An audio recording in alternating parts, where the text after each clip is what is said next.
সবচাইতে বেশি জান্নাতে প্রবেশ করাবে যে আমল, বিষ্ণু বললেন, এক হচ্ছে আল্লাহর ভয়, আরেক হচ্ছে সর্বোত্তম আচরণ। প্রিয় ভাইরা, ইসলামের মেজাজটাকে চিনে নেন, ইসলামের এসেন্সটাকে বুঝে নেন। আমরা ভালো আচরণকে গুরুত্ব দিতে চাই না।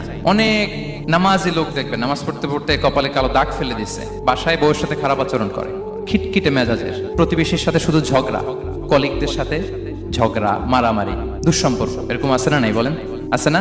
কিন্তু নামাজি, অনেক বড় হাজি, একদিনও কোরআন তেলাওয়াত মিস হয় না।